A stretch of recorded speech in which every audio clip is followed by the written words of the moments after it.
യുദ്ധം എപ്പോൾ അവസാനിക്കും? വിശുദ്ധ ബൈബിൾ പറയുന്ന സത്യമെന്ത്? ആദ്യമേ തന്നെ പറയട്ടെ, ഇതൊന്നും അപ്രതീക്ഷിതമല്ല. വിശുദ്ധ ജോൺ പോൾ രണ്ടാം മാർപ്പാപ്പ ഇപ്രകാരം പറയുന്നു: War is always a defeat for humanity. യുദ്ധം മനുഷ്യന്റെ പ്രശ്നങ്ങൾക്ക് പരിഹാരമല്ല, അത് മനുഷ്യരാശിയുടെ പരാജയമാണ്. ഇന്ന് പശ്ചിമേഷ്യയിലും മധ്യപൂർവേഷ്യയിലും യുദ്ധത്തിന്റെ കൊടുമ്പിരികൾ അലതല്ലിക്കൊണ്ടിരിക്കുകയാണ്. യുദ്ധത്തിന്റെ തീ കത്തിക്കൊണ്ടിരിക്കുകയാണ്. അനേകം നഗരങ്ങൾ തകർന്നടിയുന്നു, അനേകം കുടുംബങ്ങൾ തകരുന്നു, കുഞ്ഞുങ്ങൾക്ക് അവരുടെ വിദ്യാഭ്യാസം നഷ്ടപ്പെടുന്നു, അനേകം മനുഷ്യർ ശാരീരികവും മാനസികവുമായിട്ടുള്ള അസ്വസ്ഥതയിലാണ്, നാശനഷ്ടങ്ങൾ ഉണ്ടാവുന്നു, സാമ്പത്തിക തകർച്ചകൾ ഉണ്ടാവുന്നു. രാജ്യങ്ങളുടെ സാമ്പത്തിക മൂല്യങ്ങളുടെ അടിത്തറയിൽ വൻ കോളിളക്കമാണ് സംഭവിച്ചുകൊണ്ടിരിക്കുന്നത്. മൂല്യങ്ങൾ ഇടിഞ്ഞുകൊണ്ടിരിക്കുകയാണ് പ്രിയപ്പെട്ടവരെ. അങ്ങനെ യുദ്ധത്തിലൂടെ ഒരുപാട് പ്രശ്നങ്ങൾ കടന്നു വരികയാണ്. കത്തോലിക്ക സഭയുടെ മതബോധന ഗ്രന്ഥം അതിൻ്റെ 2307 ഗണ്ണികയിൽ ഇപ്രകാരം പറയുന്നു: യുദ്ധം വലിയ ഭീതിയും അനീതിയും കൊണ്ടുവരുന്നതിനാൽ അത് ഒഴിവാക്കാൻ കഴിയുന്നത്ര നമ്മൾ ശ്രമിക്കണം. ക്രിസ്തീയ വിശ്വാസം അനുസരിച്ച് പ്രിയപ്പെട്ടവരെ, നമ്മൾ ഇവിടെ പരിഭ്രാന്തരാകരുത്, നമ്മൾ ഭയപ്പെടരുത്. എന്താണ് നമ്മൾ ഇവിടെ ചെയ്യേണ്ടത്? നമ്മൾ പ്രാർത്ഥിക്കണം, നമ്മൾ ഉപവസിക്കണം, നമ്മൾ പരിത്യാഗമെടുത്ത് ഇവിടെ രാജ്യങ്ങൾക്ക് വേണ്ടി, ലോക സമാധാനത്തിന് വേണ്ടി പ്രാർത്ഥിക്കണം. വിശുദ്ധ ബൈബിൾ എന്താണ് യുദ്ധങ്ങളെ കുറിച്ച് പറയുന്നത്? ഇതൊന്നും അവിചാരിതമല്ല.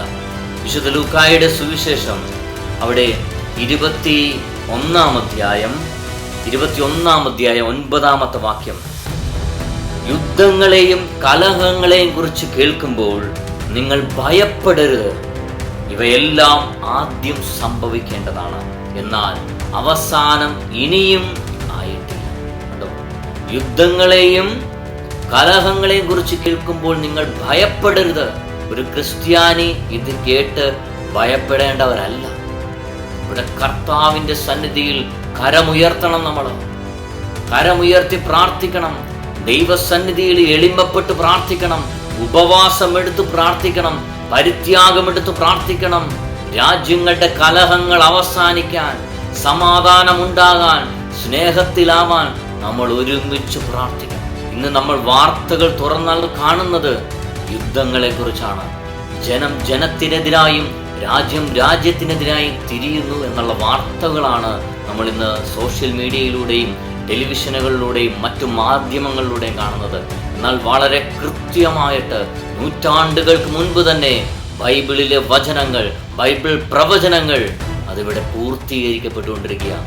വിശുദ്ധ ലൂക്കായുടെ സുവിശേഷം 21 അധ്യായം അതിൻ്റെ 10 തിരുവചനം: ജനം ജനത്തിനെതിരായും രാജ്യം രാജ്യത്തിനെതിരായും തല ഉയർത്തും.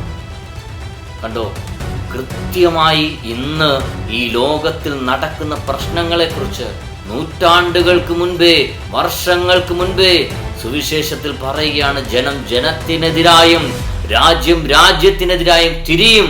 എന്നാണ് ഈ യുദ്ധം അവസാനിക്കുന്നത്? പ്രിയപ്പെട്ടവരെ, ഈ യുദ്ധം അവസാനിക്കും. ഇതിനെ കർത്താവ് പരിമിതപ്പെടുത്തും. നമ്മുടെ കർത്താവ് പറഞ്ഞിട്ടുള്ളതാണ് ഇതെല്ലാം. കർത്താവ് പറയാത്ത ഒരു കാര്യം ഇവിടെ സംഭവിച്ചിട്ടില്ല. നിങ്ങൾ യുദ്ധങ്ങളെക്കുറിച്ചും കലഹങ്ങളെക്കുറിച്ചും കേൾക്കും. നമ്മുടെ കർത്താവ് പറഞ്ഞിട്ടുള്ള കാര്യമാണ്. എന്നാൽ കർത്താവ് പറയുകയാണ്: ഞാൻ ആ കാലയളവ് പരിമിതപ്പെടുത്തും. അതിനെ കർത്താവ് പരിമിതപ്പെടുത്തും. ഒത്തിരി പേര് വേദനയിലാണ്. ഒരുപാട് രാജ്യങ്ങൾ സങ്കടത്തിലാണ്. നമുക്കറിയാം, ഒരു യുദ്ധം വരുമ്പോൾ എന്തെല്ലാം തകർച്ചകളാണ്. സമാധാനം മാത്രമല്ല ഉണ്ടാകുന്നത്, അവിടെ സാമ്പത്തിക നഷ്ടങ്ങൾ മാത്രമല്ല ഉണ്ടാകുന്നത്. എത്രയെത്രയോ കാര്യങ്ങളാണ് തകർന്നടിഞ്ഞു വീഴുന്നത്. എത്രയോ പേരുടെ സ്വപ്നങ്ങളാണ് വീണുടയുന്നത്. എത്രയോ മക്കളുടെ ജീവനുകളാണ് പൊലിയുന്നത്. ഓരോ യുദ്ധത്തിലൂടെയും നാശമല്ലാതെ മറ്റെന്താണ് സംഭവിക്കുന്നത്? പ്രിയപ്പെട്ടവരെ, നമ്മുടെ ശക്തമായി നമ്മൾ പ്രാർത്ഥിക്കണം. ഈ ലോകത്ത് യുദ്ധങ്ങളും കലഹങ്ങളും ഉണ്ടാകുമെന്ന് നമ്മുടെ കർത്താവ് മുൻകൂട്ടി പറഞ്ഞിട്ടുണ്ട്. എന്നാൽ ദൈവത്തിന്റെ കരുണയാൽ അത് പരിമിതപ്പെടും.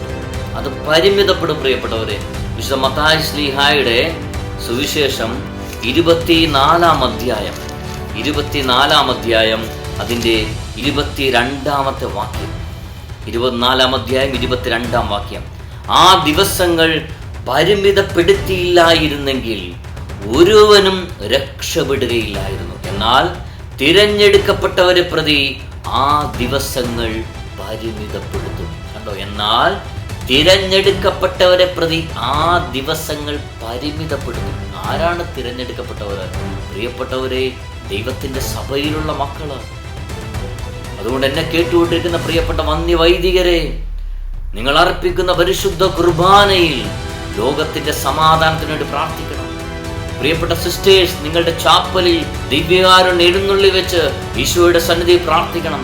പ്രിയപ്പെട്ട അൽമായരെ, വിശ്വാസികളെ, ക്രൈസ്തവ സഭാ സമൂഹങ്ങളെ, നമ്മളെല്ലാവരും ഉണർന്ന് ഒറ്റക്കെട്ടായി ദൈവസന്നിധിയിൽ ചങ്ക് പൊട്ടി നിലവിളിച്ച് കരമുയർത്തി പ്രാർത്ഥിക്കുമ്പോൾ നിശ്ചയമായും സ്വർഗത്തിന്റെ സഹായം, സ്വർഗത്തിന്റെ ശക്തി ഈ കാലഘട്ടത്തിൽ ദൈവമയക്കും.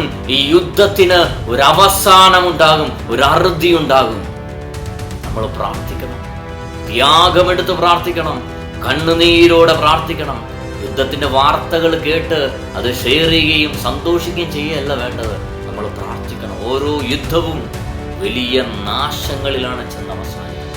ഫാത്തിമയിലെ സന്ദേശത്തിലൂടെ പരിശുദ്ധ അമ്മ പറയുന്നത് ഇപ്രകാരമാണ്: ജനങ്ങൾ ദൈവത്തെ അവഹേളിക്കുന്നത് ഇനിയും നിർത്തിയില്ലെങ്കിൽ മനുഷ്യർ തമ്മിൽ കൂടുതൽ ഭീകരമായ യുദ്ധങ്ങൾ ഉണ്ടാകും. ലോകത്തിന് സമാധാനം ലഭിക്കുന്നതിനായി നിങ്ങൾ പ്രാർത്ഥിക്കുകയും പരിഹാരം ചെയ്യുകയും ചെയ്യുക. പ്രിയപ്പെട്ടവരെ, ചരിത്രം നമ്മെ ഒരു സത്യം പഠിപ്പിക്കുന്നുണ്ട്. അനേകം സാമ്രാജ്യങ്ങൾ വന്നിട്ടുണ്ട്, സാമ്രാജ്യങ്ങൾ പോയിട്ടുണ്ട്. അനേകം രാജാക്കന്മാർ വന്നിട്ടുണ്ട്, രാജാക്കന്മാർ പോയിട്ടുണ്ട്. എന്നാൽ അന്നും ഇന്നും നിലനിൽക്കുന്ന ഒരേ ഒരു രാജ്യമാണ്, അത് ദൈവരാജ്യമാണ്. ആ ദൈവരാജ്യം ഇവിടെ വരണം. ദൈവത്തിന്റെ സമാധാനം ഈ ഭൂമി മുഴുവൻ നിറയപ്പെടണം. അതിനുവേണ്ടി നമ്മൾ പ്രാർത്ഥിക്കണം. അതുകൊണ്ട് ഓർക്കുക, ഈ യുദ്ധം എന്നും തുടരുമെന്ന് കരുതണ്ട. ദൈവത്തിന്റെ സമയം വന്നാൽ ഈ യുദ്ധം അവസാനിക്കും. കാരണം അവസാനത്തെ വാക്ക് മനുഷ്യൻ്റെതല്ല, അവസാനത്തെ വാക്ക് ദൈവത്തിൻ്റെതാണ്. അതുകൊണ്ട് ഈ യുദ്ധം എന്നും തുടരുമെന്ന് കരുതേണ്ട, അതിനോർത്ത് ഭയപ്പെടേണ്ട, നിരാശപ്പെടേണ്ട. ദൈവത്തിന്റെ സമയത്ത് അത് അവസാനിക്കുക തന്നെ ചെയ്യും. ഒരു നിമിഷം ഈ ലോകം മുഴുവനും വേണ്ടി പ്രാർത്ഥിക്കാം. പൊന്നു കർത്താവേ, ഈ യുദ്ധം മൂലം വേദനിക്കുന്ന അങ്ങയുടെ ജനത്തെ അങ്ങ് ഏറ്റെടുക്കണമേ. അനേകം കുഞ്ഞുങ്ങളെ സംരക്ഷിക്കണം, അനേകം കുടുംബങ്ങളെ, രാജ്യങ്ങളെ അങ്ങ് പൊതിഞ്ഞു പിടിക്കണമെന്ന് പ്രാർത്ഥിക്കുന്നു. ലോക സമാധാനത്തിന് വേണ്ടി ഞങ്ങൾ പ്രാർത്ഥിക്കുകയാണ്. കർത്താവേ, നേതാക്കന്മാരുടെ, ഭരണാധിപന്മാരുടെ ഹൃദയത്തെ അങ്ങ് തുറക്കണമേ, മാറ്റണമേ. ലോക സമാധാനം നൽകി ഞങ്ങളെ അനുഗ്രഹിക്കണമേ.